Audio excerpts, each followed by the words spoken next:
Okay, good morning everyone. We're going to get started. This is our last lecture. I have some still interesting material to present, and then we're going to wrap up the course. Okay, so today I'm going to talk about gradient boosting. We're going to come back to bagging, and then in particular discuss as well decision forest. So here, 2 lectures ago, I introduced ensemble learning. I introduced boosting, one particular algorithm known as AdaBoost. This algorithm is mostly for classification, so we're not going to see one that can be used in the context of regression. So it's called gradient boosting. And then we're going to come back to bagging, where we're going to see how we can make this work in terms of satisfying some of the assumptions that are needed. Okay, so gradient boosting, as the name suggests, here we're going to do boosting, but then it's going to be through some gradient method.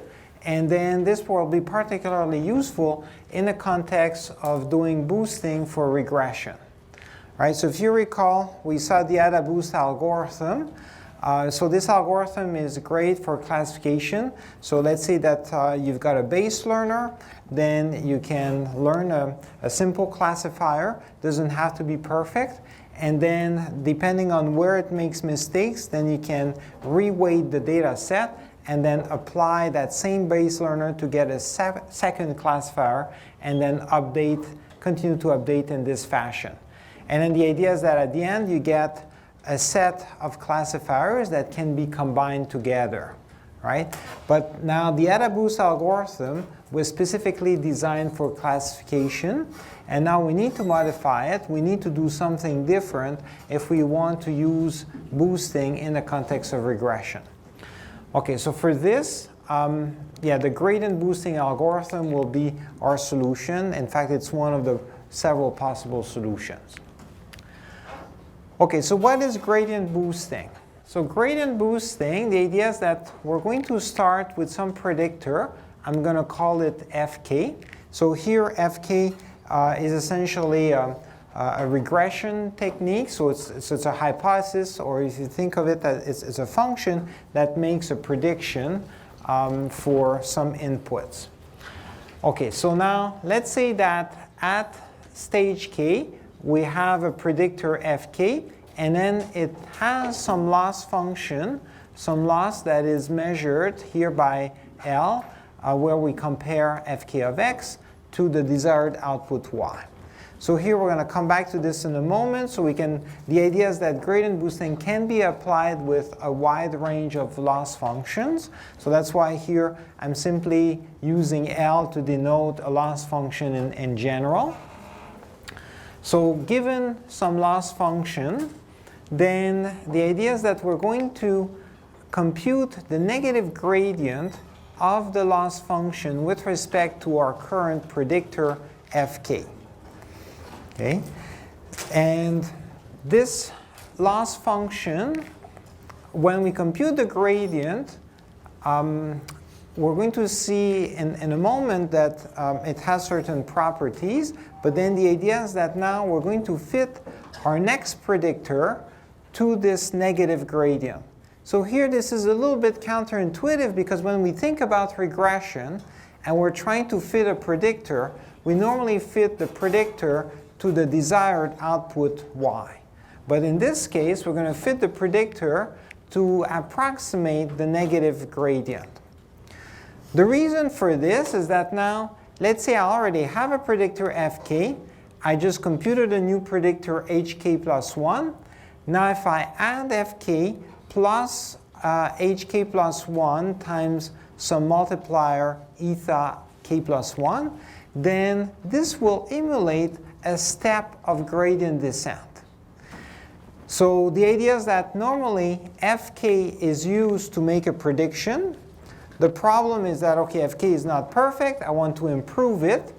Now, instead of fitting another predictor that will try to also predict y, if we try to fit our predictor to essentially approximate the negative of the gradient, then when we add this predictor, we're effectively taking a step in the direction of the negative gradient.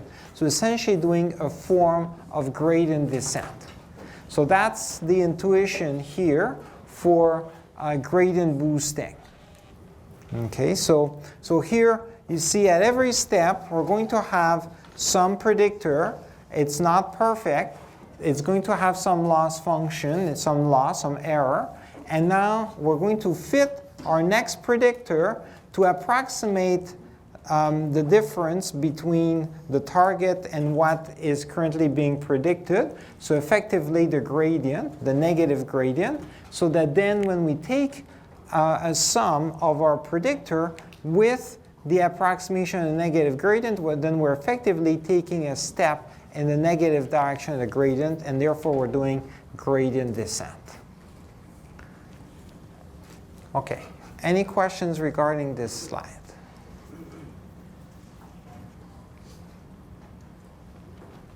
Okay, so let's continue. So now, if we consider a specific loss function, so in the case of regression, what is perhaps the most popular loss function is the squared loss. So then L would be essentially f of xn minus yn squared, and then I have a factor 0.5 here to essentially cancel the square when I take the derivative, right? So this is our usual squared loss. And now if I take the negative gradient of the squared loss, then I obtain essentially the difference between my target y and my predictor f. And this difference is often known in the literature as the residual. So the idea is that when we fit our next hypothesis to approximate the negative gradient, which is kind of weird, well, what we're effectively doing in the context of squared loss is to essentially fit the difference between our current predictor and our target. The idea is that when I'm going to add this new hypothesis to my predictor, hopefully it's going to fill in this gap, it's going to reduce this difference and improve the overall accuracy. Okay, so then you see the next step here is to now train a base learner, hk plus 1, and we're going to train it to predict what is the residual for every data point instead of the target y. So that's why I'm going to call this data set now the residual data set. Right? So normally a data set is a bunch of xy pairs, and I'm trying to approximate y with a predictor, but in this case I'm going to approximate the residual. And the idea is that if I do a good job at approximating the residual, then I can add this to my current predictor, and it should reduce the overall error. Now, in terms of a base learner, I can use any type of base learner, but really for this to be effective, I want the base learner to be a nonlinear predictor, because if it's a linear predictor, then if I already have a predictor f that is linear, and then I'm going to add to f another predictor that is linear, then two linear predictors together is still linear, and I would not really improve. But if my new predictor is nonlinear, then there's a chance that I will improve. Okay, so this is once we instantiate gradient boosting to use a squared loss, right? Then these are the operations that we would do, and hopefully this makes more sense that really here we're going to train a predictor to approximate the difference or approximate the error that we've got between our target and the predictor, so that then when we add this to the predictor, then the error is reduced. Okay, so if we put all of this together into one algorithm, we obtain the following pseudocode.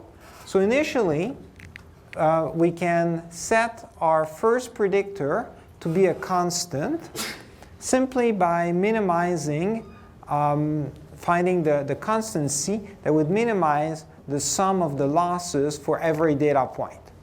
So again, we have a loss function. It compares our prediction to the target. Our target is y. our prediction here is just going to be this constant c. So the idea is that for the first step, I'm going to start with a predictor that is just a constant, so it's not a good predictor, but it has the advantage that it's simple, and also it takes us into the right scale, into the right range. Right? So if I've got values I'm trying to predict that are fairly large, then I'm going to get a c that is large, so that it is in the right range. If it should be small, then it will be small as a result. Okay, so we set our first predictor to be a constant simply by minimizing c in this expression. So this is a simple optimization, right, because I only have one variable c. Then after this, I'm going to do a loop where at every iteration k, I'm going to compute a new predictor by following these steps. So first, I'm going to compute what I'm going to call here a pseudo-residual, where I'm calling this a pseudo-residual because the idea of the residual only makes sense in the context of the squared loss function.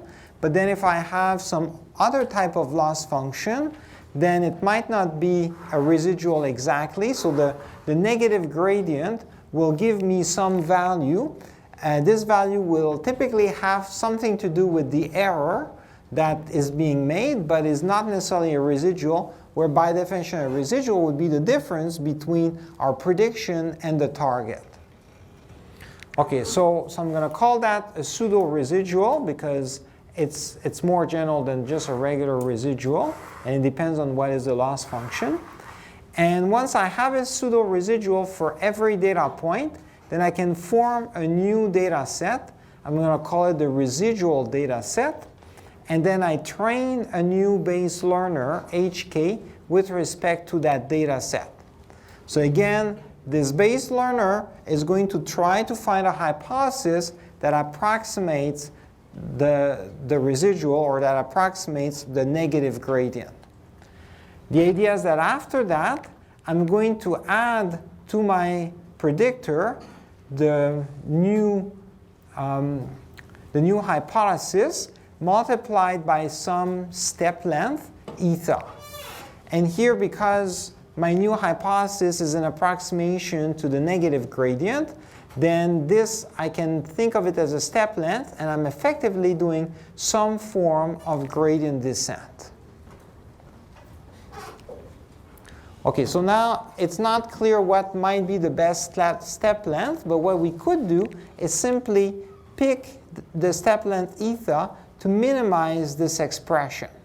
Right, so at this point, I've got my previous predictor, I've got my new hypothesis, and then I want to combine them together, but then I want to take a step in the direction of the negative gradient that will hopefully reduce the error, right? And then for this, I will simply optimize my step length. So I'm going to do an optimization here just with respect to eta.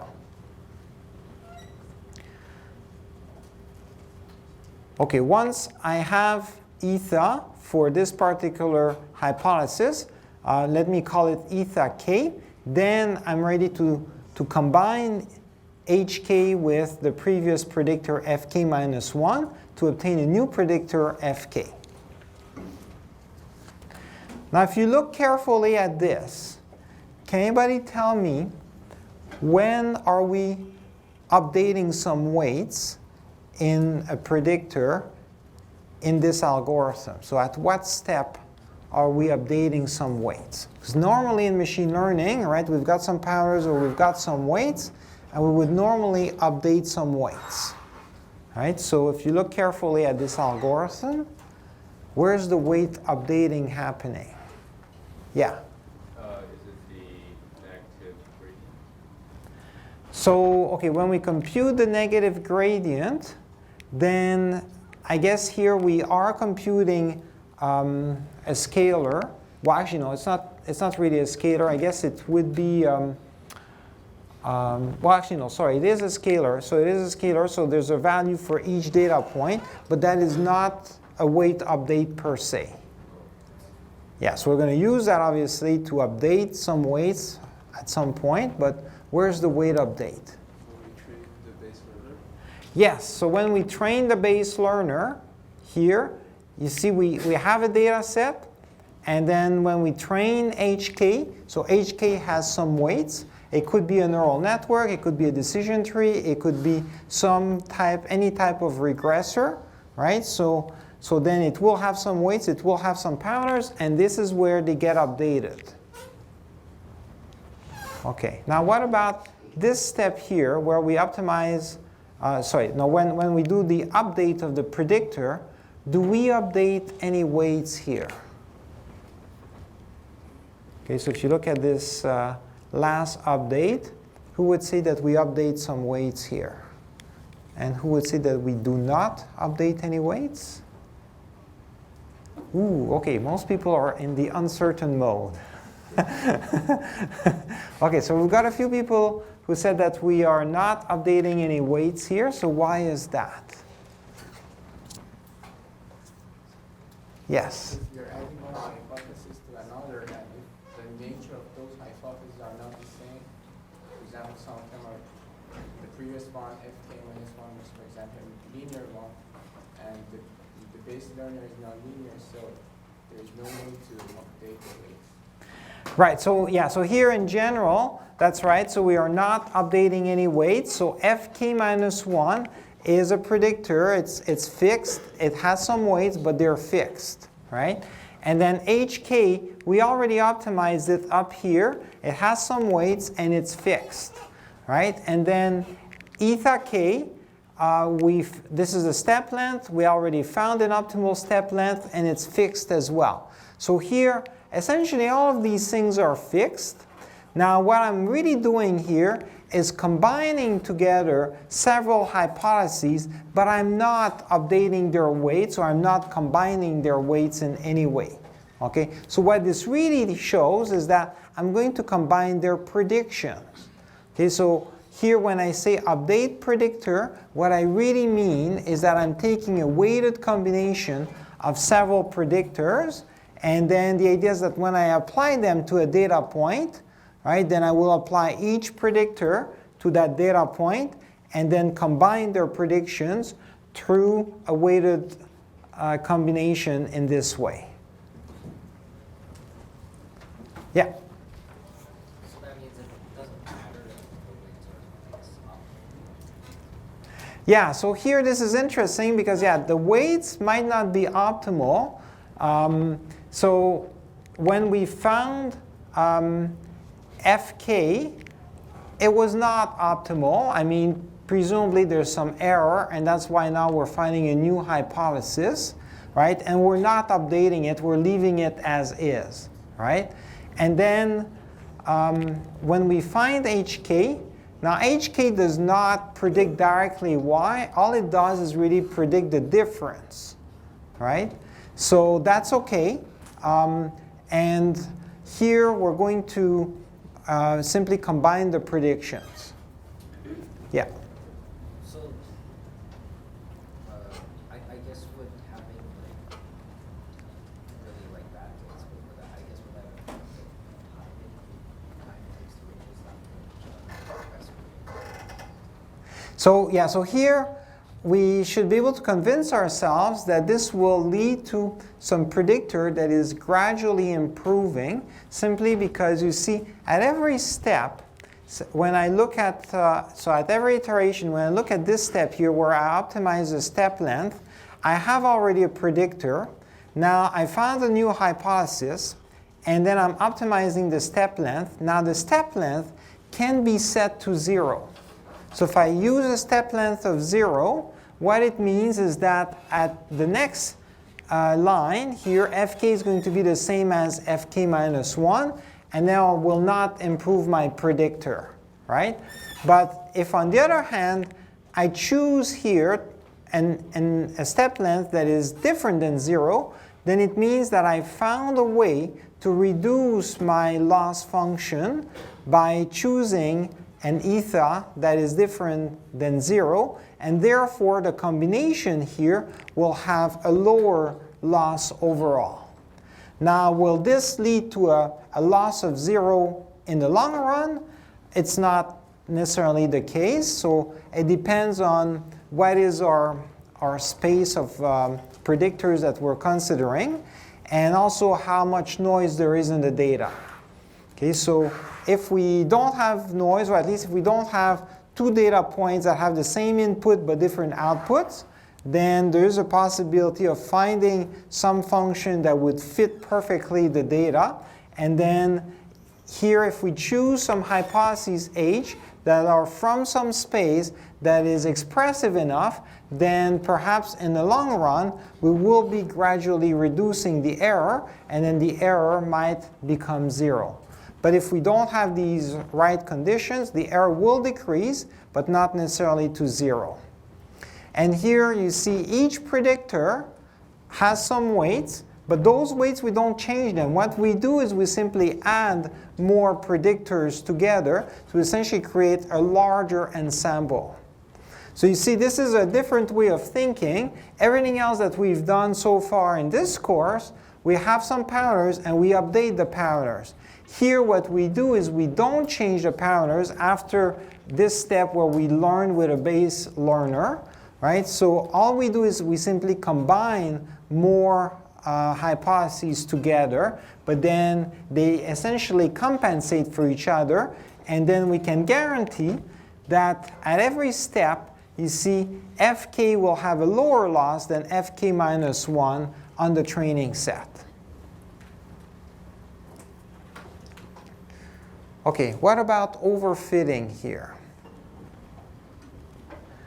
Is there a risk of overfitting with this approach?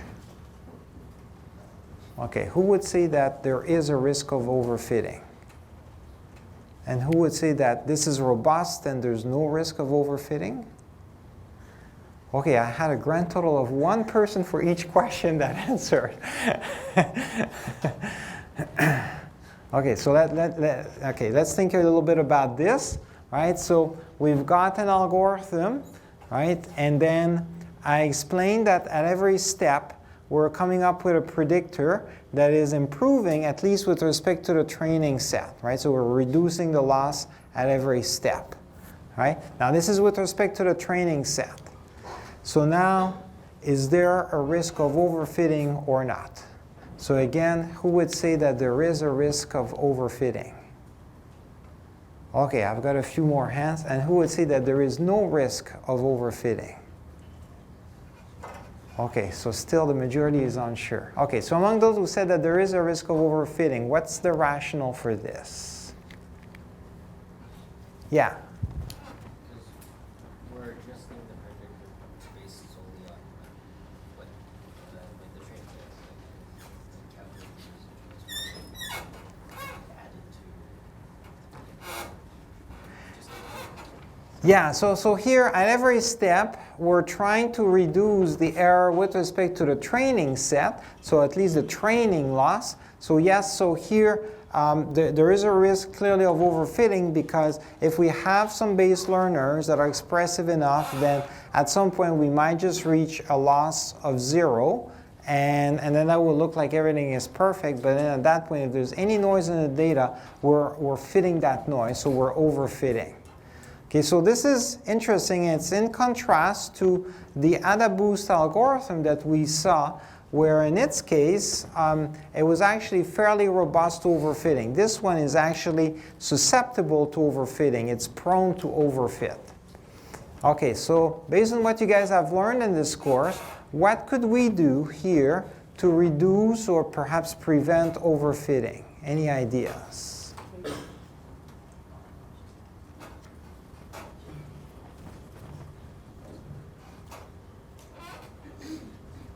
Yeah. Maybe just like a similar to kind of like dropout, have some functions. So don't completely apply the new functions that we learned, but have some kind of constant in front of them, where I guess we can randomize how much we apply it. So in front of k minus 1, or sorry, in front of the learning.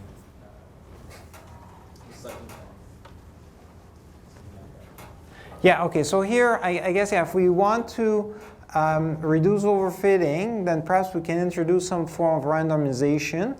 And indeed, we're going to see this in a moment when we talk again about bagging. This is some scheme that we're going to use. Anything else we could do besides some form of randomization? Yeah? Just make big K a small number. Yeah, so since we said that overfitting happens because at every step we're reducing the error, well, maybe we shouldn't do so many steps, right? So stop early. Now, how do we choose K? Trial and error. Trial and error. Okay, well, how can we choose K so that perhaps it doesn't lead to too much overfitting, or we could have some empirical evidence that we're going to have some good loss on the test set? Choose K and test it against the validation set. Yeah, so let's use a validation set. So essentially, at every step, right, when we add a new hypothesis and improve with respect to the training set, let's also verify with respect to a validation set how well we're doing. If the loss function, if the loss keeps on decreasing with respect to the validation set, then everything is good. But when it starts increasing again with respect to the validation set, then that's a sign we're overfitting, and we could stop when the loss gets low enough, right? Okay, very good. Okay, so this gradient boosting technique has become quite popular, and there is a package that's worth mentioning here known as XGBoost. And here XGBoost stands for extreme gradient boosting. So now you might ask, what does extreme mean here?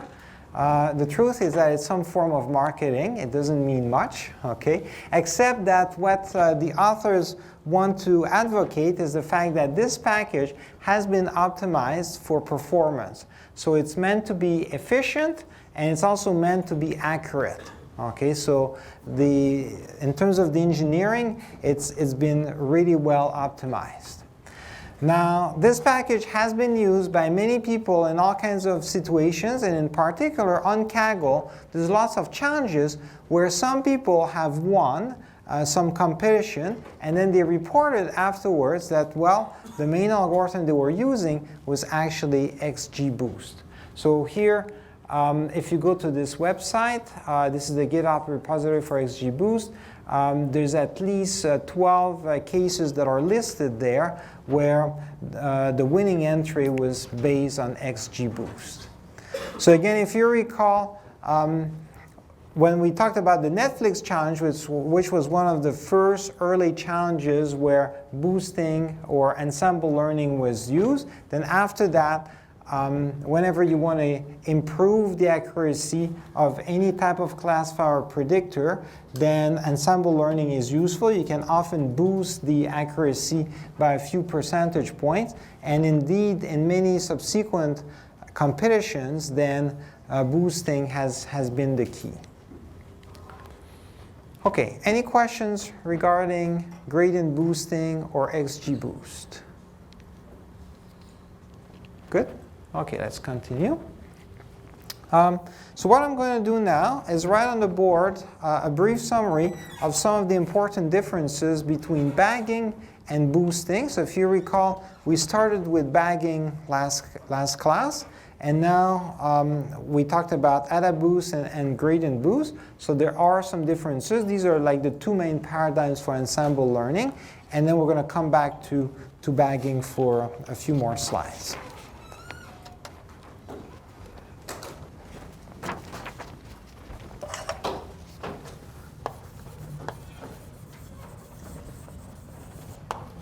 Okay, so for bagging, we do the prediction by essentially doing a majority vote. And then we had a few assumptions.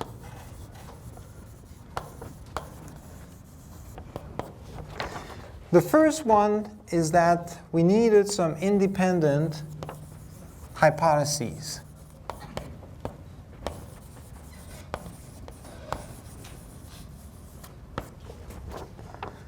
And then the second one, we needed hypotheses with similar accuracies.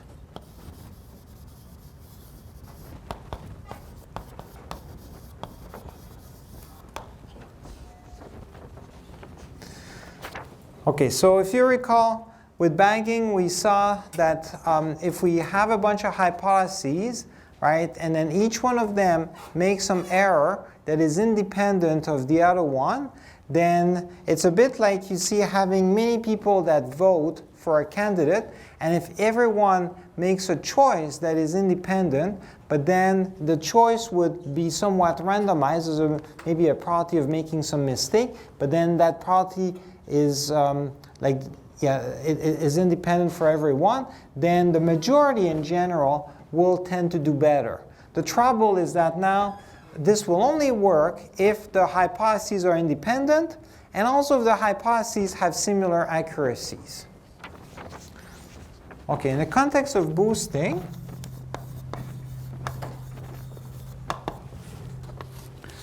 so instead we have weighted predictions.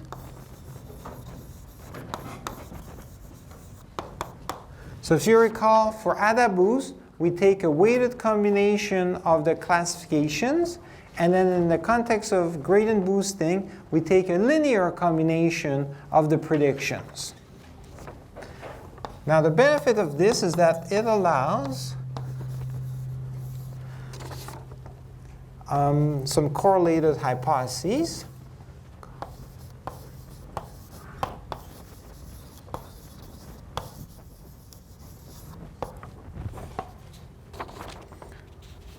And also hypotheses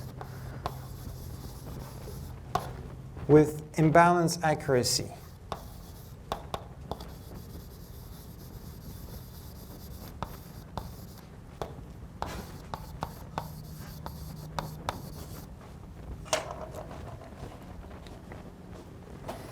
Okay, so boosting is more flexible in the sense that because it combines the predictions with some weights, then the weights can be used to essentially bring down the importance of correlated hypotheses.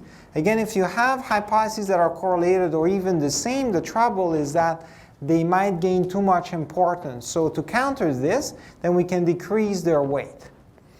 And then if we also have some hypotheses that don't have the same accuracy, or the accuracy varies a lot, then it makes sense that what we could do is simply give a higher weight to the better hypotheses and a lower weight to the worse hypotheses. We don't want the worse hypotheses to essentially dominate in a way.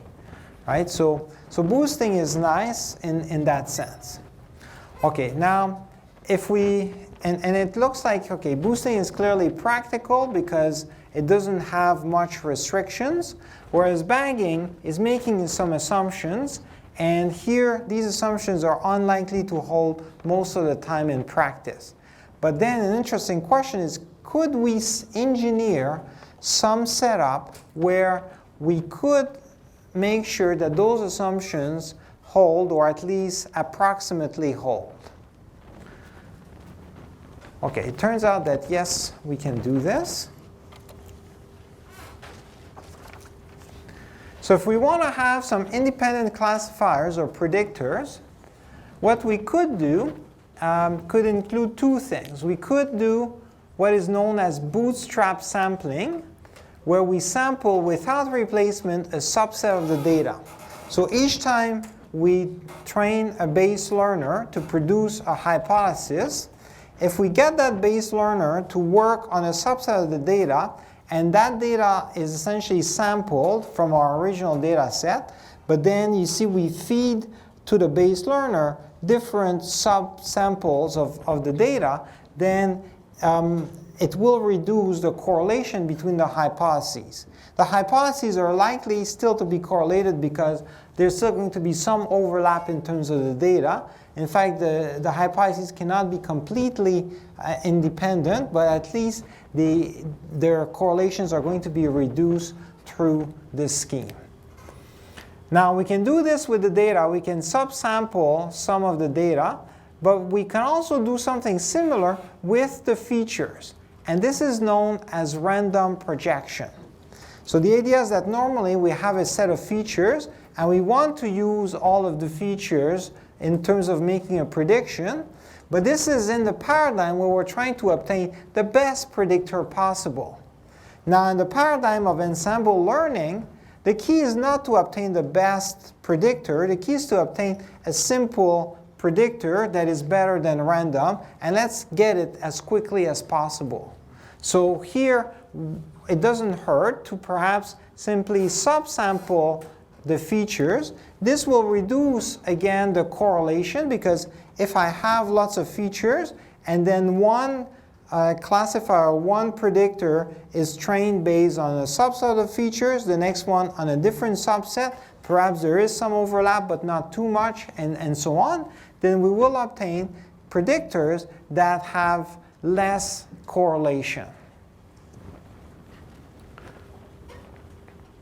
Okay, so in this way, then we can obtain a set of predictors. They're going to be trained on effectively different data, right? Because I'm going to subsample the data and also subsample the features.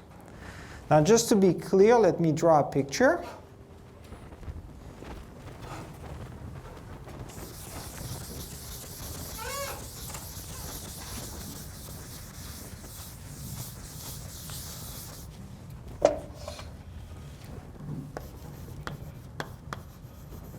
So let's say I've got a data set, it's fairly large, and I'm going to represent this as a rectangle where here I've got the instances,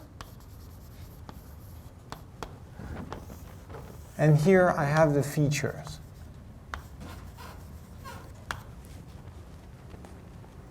Okay, so when I say I'm going to subsample some data points, it really means here that I'm going to choose at random some rows in this matrix.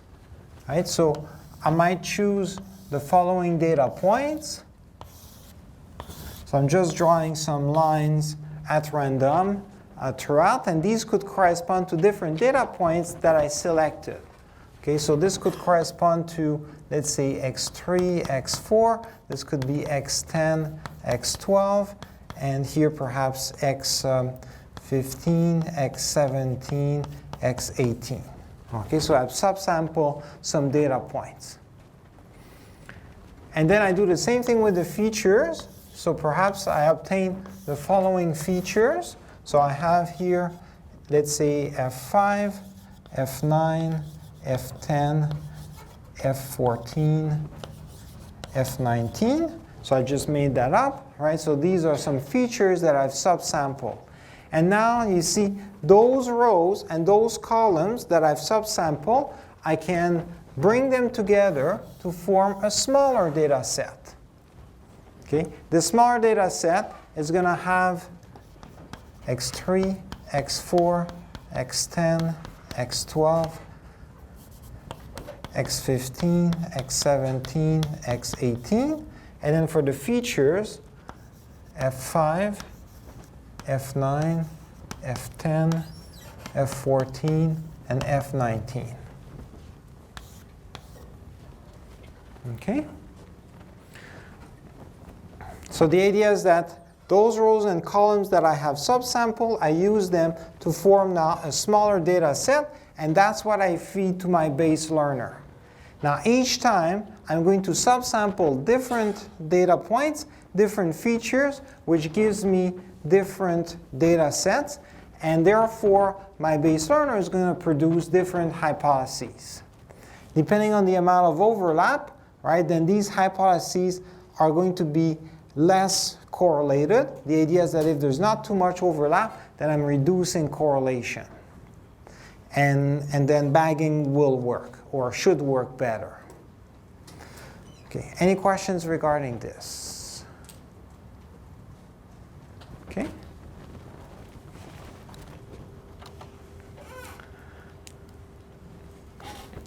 All right, so now we can put those steps together to obtain the following bagging algorithm. So as for gradient boosting, I'm going to have a loop where I'm going to create k predictors. Now for each predictor, First, I subsample some data. I also subsample some features. And then together, that gives me now a smaller data set. I feed that to a base learner, and it produces a hypothesis HK. Now, depending on whether I'm trying to do classification or regression, if I want to do classification, then what I can do is simply take the majority of the classes that are produced by each hypothesis. And this would, so I guess the class that obtains the most vote here would be the one that I would return as the prediction. And if on the other hand I'm doing regression, then I can just take the average of the predictions. And then again, in terms of base learner, I can use any type of base learner. What tends to be popular in the literature is to use a decision tree. And therefore, whenever we do bagging in this fashion with a decision tree, we obtain a bag of decision trees. And one way of calling them is to say that this is a forest. And because this forest was obtained by sampling some data points and some features, so there's some randomization, then we call that a random forest.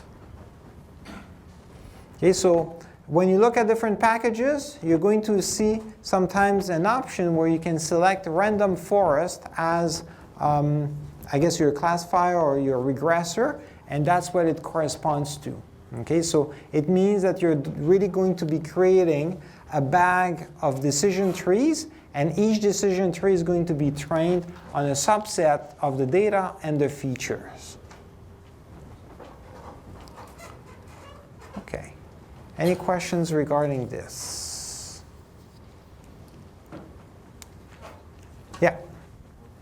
In practice, do people use cheaper GPUs and cheaper computers and do this in a distributed way? Yes, very good point. So in practice, one of the beauty of this framework is that now, because we're training lots of small, weak learners, and they don't have to be very good, then we might as well distribute that on lots of cores or even a GPU, and then have some simple algorithms that will produce those hypotheses. And then so this lends itself very well to distributed computing.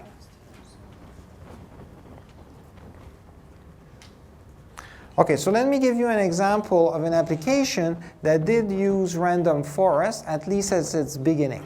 So if some of you bought a Kinect and played with a Kinect produced by Microsoft several years ago, at least at the beginning, when Microsoft started manufacturing the Kinect, it did use a random forest.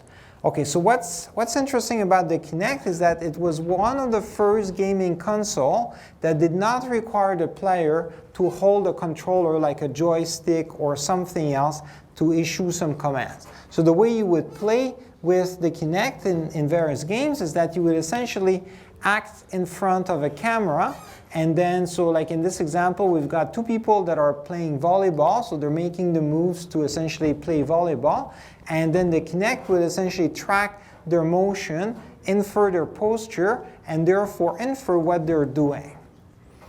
Okay, and I should mention as well that when this came out, this was also before the deep learning revolutions, so convolutional neural networks were not yet popular, and then so there was an important problem here of recognizing the posture and the motion of people, and it turned out that at the time what was key was to use a form of ensemble learning. Okay, so how did Microsoft design a solution for this? It produced what ended up being one of the first low-cost depth camera. So it was the first mass-produced low-cost depth camera. And here a depth camera is a special camera that does not return just the RGB color pixels, but also depth information. So it has an additional pixel value that indicates the depth or the distance of that pixel to the camera. Okay, so the way this works is that if you look carefully at the Kinect, there is one I guess, yeah, one of those circles here corresponds to a projector. It's an infrared projector that produces a cloud of points in the infrared spectrum. Then another circle here corresponds to an infrared camera that perceives this cloud of points. And then the last circle would correspond to a regular RGB camera. So here the idea is that if we want to measure depth information, then one possibility is that if we project some cloud of points, then you see if we have an object or something that is near the camera, then the points are going to be closer to each other. So the cloud of points is going to be more dense. But then if we look at something that is further in the background, then now the points are going to be further apart, so they're going to be more sparse. Right? So based on this, now we can infer the depth information. And in fact, inside the Kinect, Microsoft built in some hardware that would do some calculation in real time to infer depth information based on the distribution of points produced by the cloud points that was emitted by the infrared projector. Okay, so normally you see the infrared image is not visible to the naked eye because we don't see in the infrared spectrum. And that's kind of a good thing because then it's not disturbing. So imagine if you're playing this game and then the camera is, or at least the Kinect was just going to shoot some points like this everywhere, then this could be a little bit disturbing. But because it's in the infrared spectrum, then you don't see anything and it doesn't matter. But then with the right camera, so an infrared camera can see the cloud of points, and that's what it looks like. Okay. Now from this cloud of points, now we can infer distances, and then so you see objects that are closer tend to have here a gray shade that is darker, indicating that they're closer, and then things that are further are going to be lighter. Okay, so this is all calculated in real time by the hardware. So this was quite an advance at the time. Okay, any questions regarding the Kinect? Okay, so the Kinect essentially produces this depth map, which is quite useful in terms of telling us about the shape of things. But now, for the purpose of playing a game where you're doing some motion, then we need to go further. We need to infer where are the body parts and perhaps what is the motion of each body part. So for this, Microsoft ended up treating the problem as a pixel labeling problem. So we've got here the depth map of somebody doing some motion with a posture. And then we'd like to essentially identify which pixels are part of the hand, which ones are part of the wrist, the arm, let's say the face, the hair, etc. Right? So then there's different parts of the body, and we'd like to label every pixel to correspond to a different part of the body. So this classification problem, Microsoft ended up tackling it with a random forest. So what it did is that it trained a set of trees, so a bag of trees, where the idea is that for every pixel, if I take a pixel and I want to classify which body part it belongs to, then I can look at adjacent pixels and compare the depth value of that pixel to the neighboring pixels. But now there's a lot of neighboring pixels. I mean, there's like the entire image that consists of neighboring pixels. And here, this is where the subsampling becomes useful, because you can simply subsample tens or dozens of neighboring pixels. And when I say neighboring, they don't have to be immediately adjacent. They could be just in the region. And the idea is that, for instance, if I try to classify a pixel that corresponds to my nose, and my nose sticks out of my face, right, then the distance for my nose compared to other points that would be on my face, right, the distance is shorter. So then that gives us a clue that perhaps this pixel would be part of my nose. So here, just by comparing distances of different pixels at different locations, then we can get some clues. These are going to be weak classifiers, so they're not going to be very good in isolation, but then we generate lots of those weak classifiers.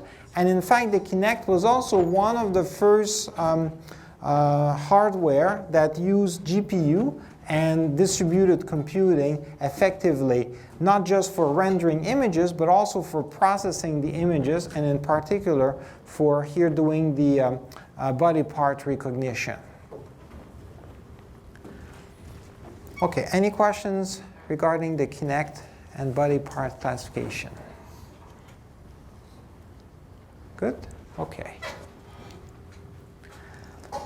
All right, so as was suggested before, one of the nice advantages of bagging, boosting, and ensemble learning is that now, instead of having one large computationally intensive classifier or predictor, we can have lots of very small, lightweight predictors, and we can distribute them.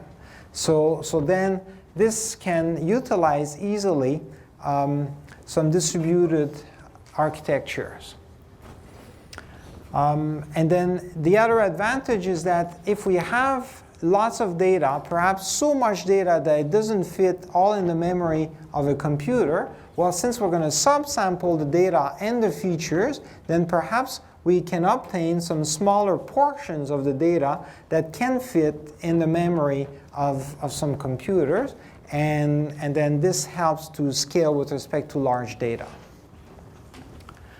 Now, when it comes to computation, as we've seen in the course, especially with respect to deep learning, GPUs have become key to parallelize the computation. In this course, you've done now 2 assignments, one using Keras, another one using PyTorch.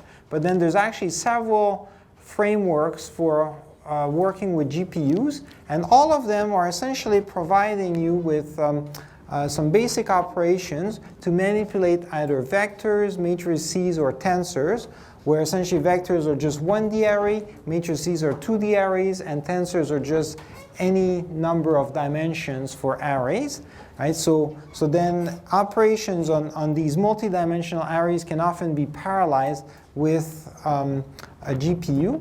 And then these frameworks essentially provide what's necessary so that you don't have to worry about the parallelization, right? So with this, we can obtain some significant speed up, orders of magnitude speed up, and that has become key if we want to do large-scale computation in machine learning. Okay, so sometimes as well, without necessarily having GPUs, we just happen to have a system with multiple cores, and there it is tempting to take a large data set and just say, let me subdivide it, okay, so that different cores can train different predictors, and then I'm going to combine them. And that totally makes sense. In fact, that's what we've seen in the context of bagging and also boosting. We do end up with multiple predictors, and we combine them. But now an interesting question is, how can we combine those predictors? Should we take the average of the parameters of those classifiers or predictors? And here, even though it is very tempting to take the average of the parameters, this is not a good idea. You should not do this.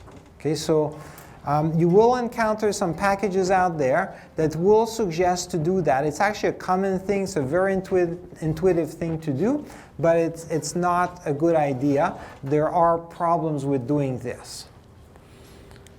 Okay, so let me illustrate here with a concrete example. So if we consider, let's say, a simple neural network that will compute the exclusive OR Boolean function, and I'm going to design it so that I have one set of weights that corresponds to exclusive OR, and then another set of weights that's also exclusive OR, and then I'll take the average of those weights, and then the average predictor, essentially, by taking the average of those weights, will not compute the exclusive OR. And so whenever you've got a machine learning system that has some hidden layers or hidden variables, so like in a neural network or in a hidden Markov model, and you take the average, then there's often a risk that you're going to end up with something that does not have the same properties as your individual systems. Okay, so taking the average can be problematic. Okay, so let me draw on the board an example for this, and then it should become clear.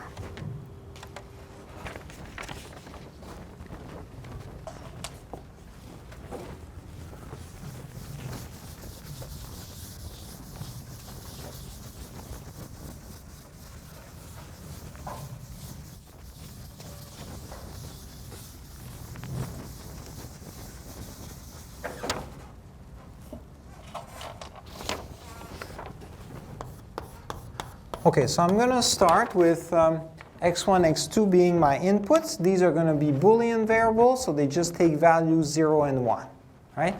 And now, in my architecture, let me use here a thresholding function.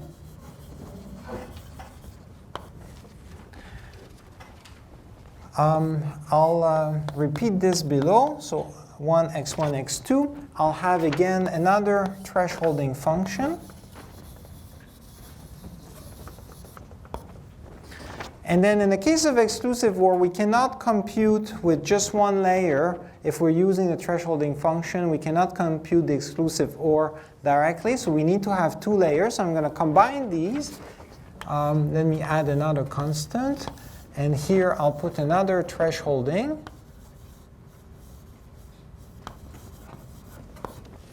Okay. And now let me label the edges with some weights, W1, W2, W3, W4, W5, W6, W7, W8, and W9.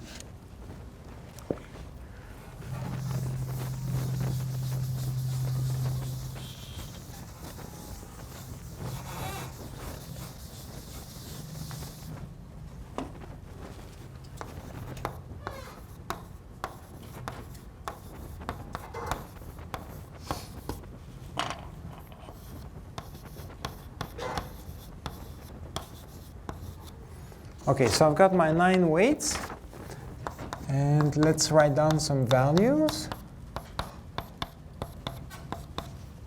Okay, so let me claim here that if I use the following values, I will get essentially exclusive OR.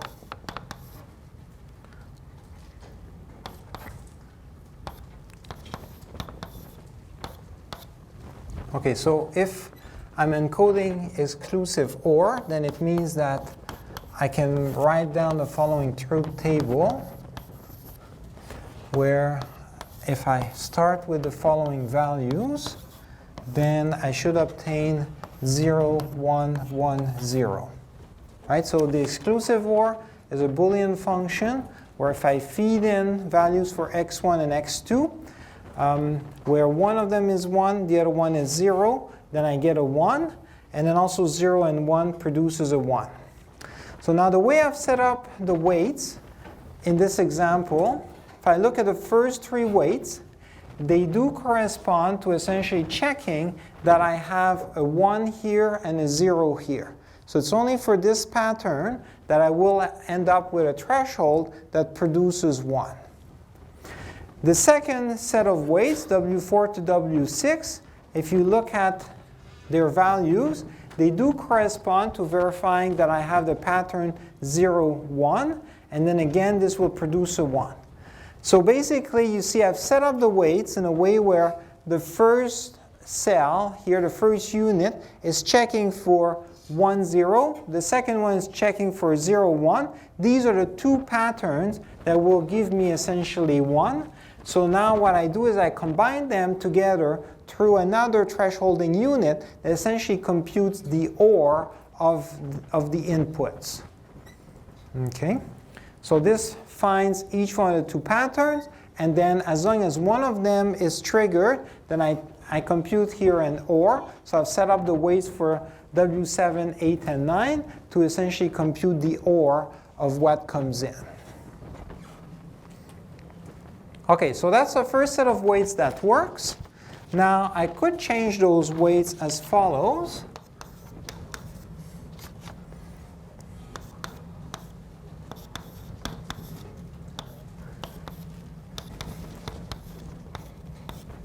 Okay, so I've changed the weights in a way where now I've swapped the weights W1, 2, 3 with the weights W4, 5, 6. So what I've done is I've essentially exchanged the upper and lower unit here, but that doesn't change anything, right? Because whether I check whether I've got a pattern 1, 0, 0, 1, or I check for the 0, 1, 1, 0 pattern, right, it's the same thing, right? These are two symmetric solutions. So now, if I take the average of those two solutions, I will obtain the following values.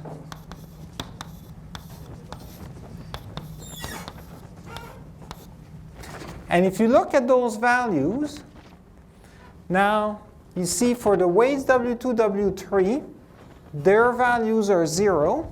So what this means is that I am nullifying the inputs x1 and x2. So here, no matter what, right, because the weights W2 and W3 are 0, this thresholding function is going to produce 0.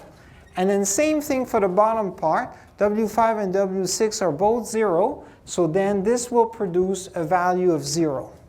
Now, since both of them are a value of 0, and this encodes the OR of these two, then it produces, again, a 0. So no matter what the input, I'll get a 0. And this does not correspond to exclusive OR.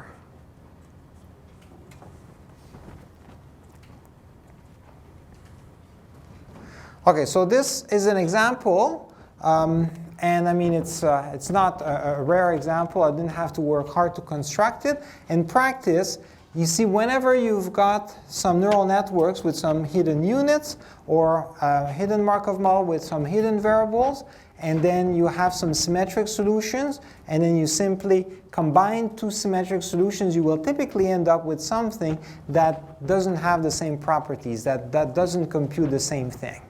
And that's why then taking the average of the weights is not a safe thing to do. So lots of packages are promoting that, but it's a dangerous thing to do. Okay, any questions regarding this? Yeah? Specific packages, sure, remember, just in case we don't use it. Okay, I don't remember off the top of my head, but I know in deep learning, this has been something that has been advocated by a lot of people that, if you don't have a machine that's big enough, then just divide your computation and then you get different predictors. And then the idea is that taking the average of the parameters has the advantage that you obtain at the end a single predictor. So if you see you want to deploy this into a system that doesn't have a lot of resources, having a single predictor is attractive. But then there's a risk whenever you do that.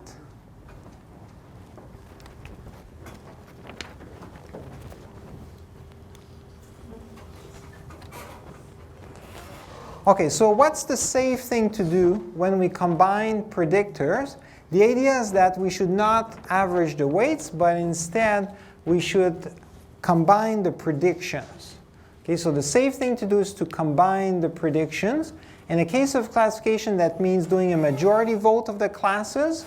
And in a case of regression, that means taking the average of the predictions.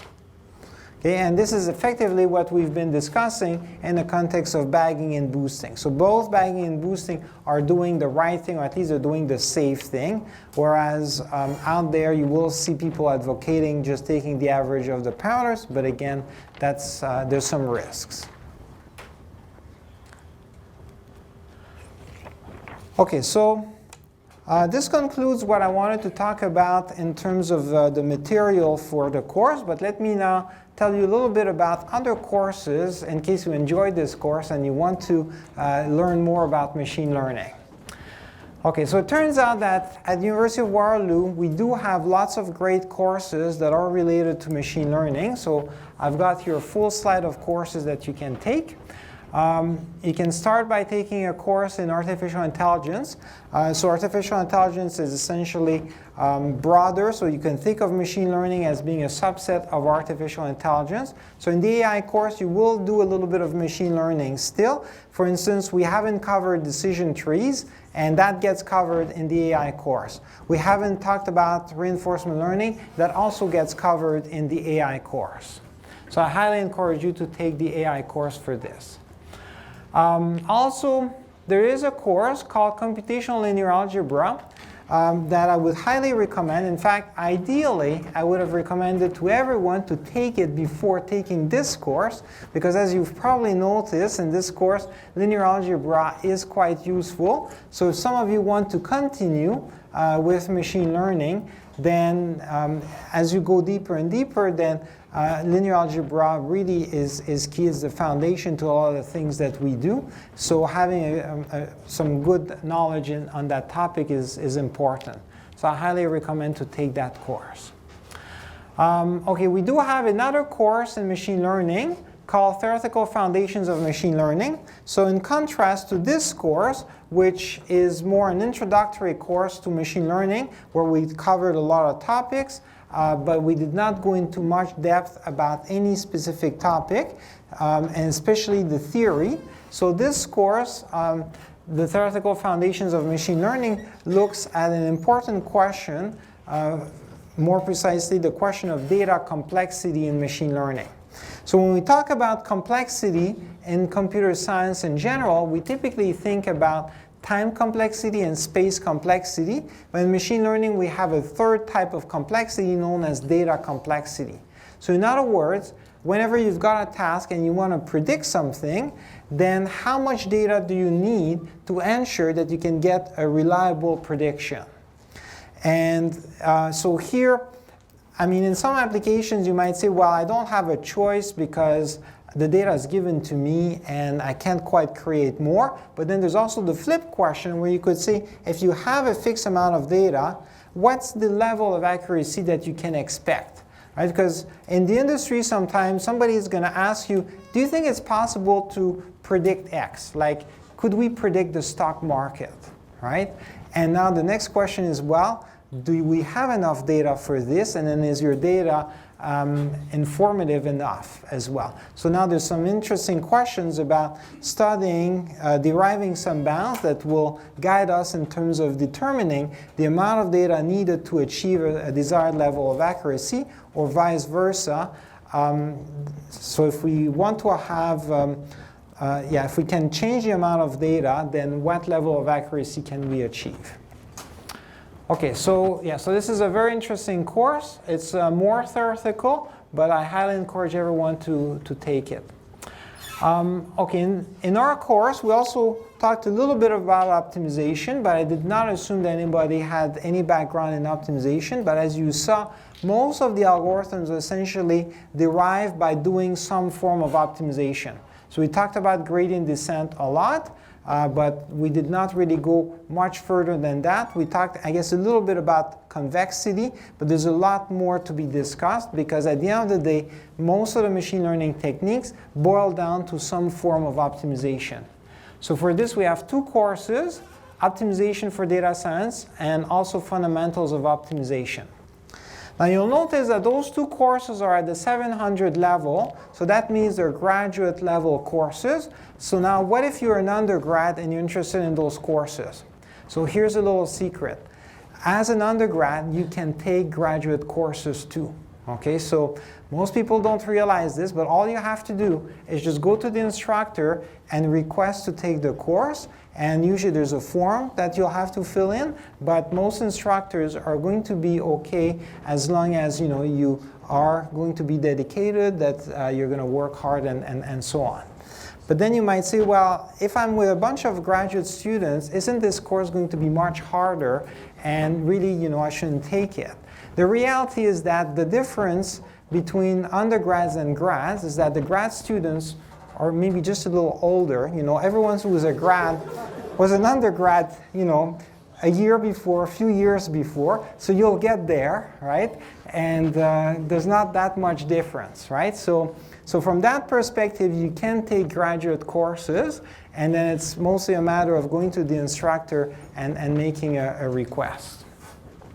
Okay, we also have some 800 level courses, biologically plausible neural networks, deep learning and its applications, and also teach a course on reinforcement learning specifically. Now 800 level courses are, the main difference is that these are not regular courses. They're offered once in a while. There's no regular offerings for those. So they were offered recently. I'm not sure when they're going to be offered again, but I thought I'd list them there as examples. So you should watch out. So there might be new 800 level courses that are offered going forward as well. Okay, and now outside of computer science, you can also take some courses in statistics. So we've got lots of great courses. The reality is that there is some overlap between this course and most of those courses in statistics. However, I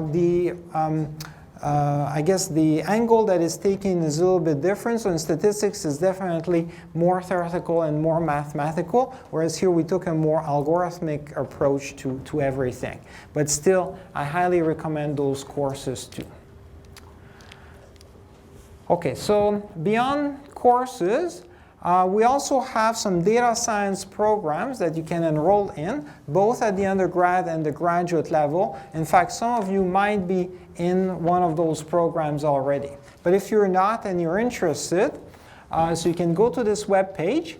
Now, data science generally means that you're going to be taking courses and learning about topics that are at the intersection of AI, machine learning, data systems, statistics, and optimization. And concretely, in terms of courses, it turns out that in those programs, you will be taking mostly courses from this list and I guess a broader list, but I mean, this is a good sample of courses that you would take in a data science program. Okay, so we've got a bachelor in data science. There's also a master in data science. The master in data science has a course-based option as well as a thesis-based option. And then again, the main difference with respect to our general computer science master's degree is that here you get to specialize in the courses that are related or at least relevant to data science. In other words, those courses and other courses related to this. Whereas a general master's degree would have some requirements where you have to cover some breadth and take courses across different topics that go much broader, but then you do not have the opportunity to take as many courses in this area. So that's the main difference. Okay, any questions regarding those courses or the data science programs? Yes? Do you know the difference between CS480 and 795? Okay, I did not teach those courses. I'm not sure what the precise difference is. I'm going to guess that the first one is probably more applied and it's optimization for data science. The second one is probably more mathematical and more looking at optimization in general, not just for data science, but for all kinds of other problems. That's my guess. Yeah. Yes? I think I can sort of actually answer that question if you want. Yes, please do. So 795 is like a really, it's sort of get you up to speed in the classes, the optimization classes from the CO department. It's mostly for students from CS and CNO who just don't have any optimization background at all. And 794 really is like optimization for data science problems. And it's mostly continuous optimization, whereas CS795 has discrete optimization as well. Okay, very good. So yeah, to summarize, then 95 is looking at the fundamentals, so both continuous and discrete, and it's for everyone who does not have any background in optimization. Whereas 794 is tailored to data science and is mostly continuous optimization. Yeah, entirely continuous, mostly convex even, yeah. Or, okay, mostly convex. Yeah. Yes. Okay. All right, any other questions? Okay, so in that case, let's stop here, and I want to thank everyone for the interest in the course, and hopefully you've enjoyed it.